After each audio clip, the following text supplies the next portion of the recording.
Bismillahirrahmanirrahim. Assalamualaikum warahmatullahi wabarakatuh. Alhamdulillahirrahmanirrahim. Hari ini kita masih dijumpakan kembali dalam keadaan sehat walafiat. Pada pertemuan kita hari ini kita akan bersama mengkaji terkait model pembelajaran. Model pembelajaran dalam konsep pendidikan kita akan kaji bersama berdasarkan ciri-ciri model pembelajaran tersebut.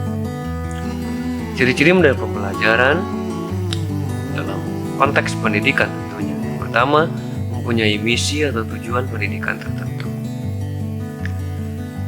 Dalam model yang diterapkan, utamanya dalam menunjang tujuan pendidikan, jelas sekali harus selaras dengan apa yang menjadi misi dan tujuan pendidikan itu sendiri. Sehingga model yang diterapkan dalam pendidikan, model pembelajaran yang relevan untuk memenuhi kebutuhan hidup dari tujuan pendidikan tersebut. Karena pada dasarnya tujuan pendidikan itu merupakan sebuah capaian yang diharapkan agar manusia layak hidup di masa depan. Jadi intinya model pembelajaran yang diterapkan pun harus benar-benar menunjang untuk pencapaian hal tersebut. Berikutnya, dapat dijadikan pedoman untuk perbaikan kegiatan belajar mengajar di kelas.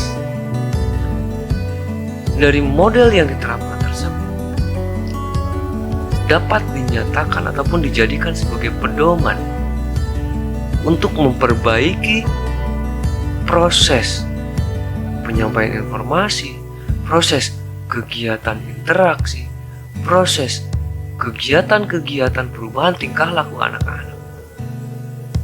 Dalam hal ini menjadi bagian dari evaluasi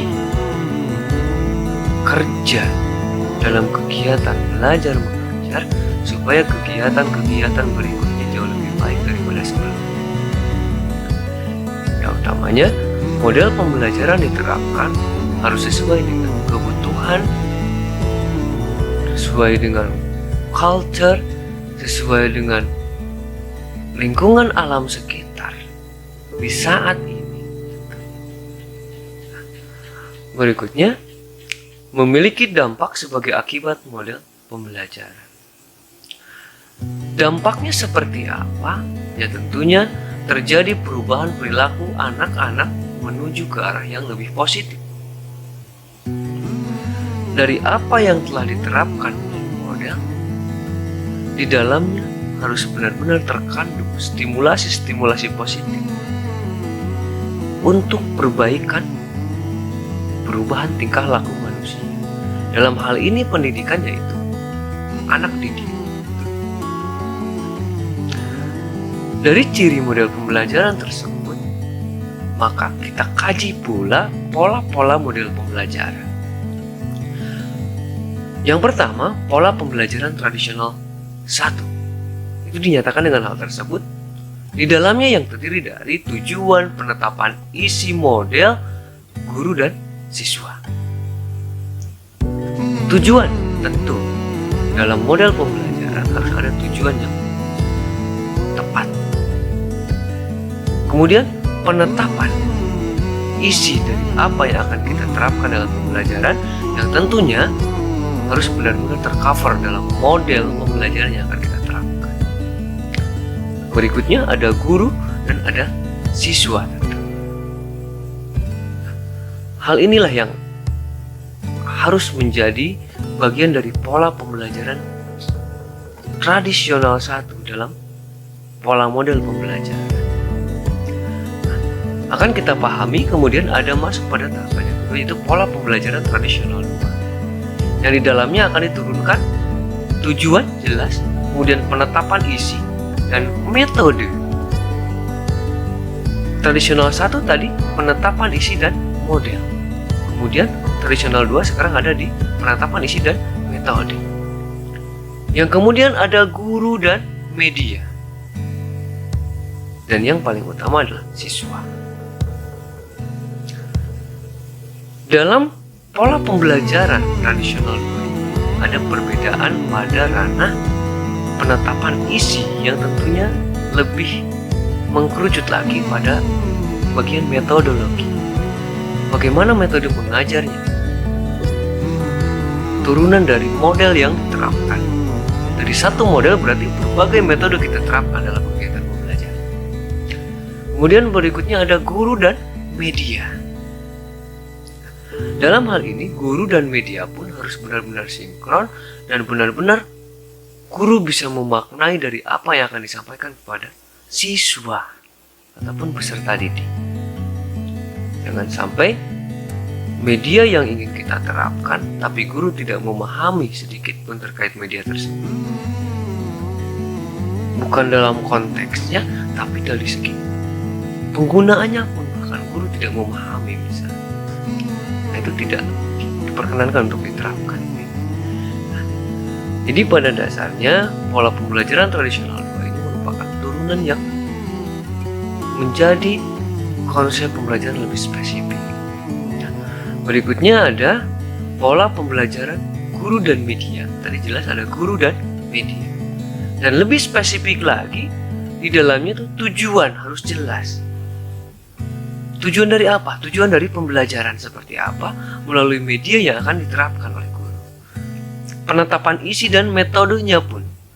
Metode penerapan medianya seperti apa? Dan berikutnya ada siswa. Kepada siapa? Kepada siswa tentu. Dan yang terakhir ada pola pembelajaran bermedia. Dalam hal ini ada tujuan tetap harus ada, kemudian penetapan isi dan metode dari pemanfaatan media itu seperti apa, kemudian medianya bagaimana, penggunaannya, bentuknya, dasar-dasarnya. Media tersebut digunakan tidak semata-mata digunakan, tapi harus benar-benar memiliki dasar teori, dasar hukum yang kuat. Hingga resiko pemanfaatan media itu seperti apa dan bagaimana cara penanggulangan resiko pemanfaatan media tersebut.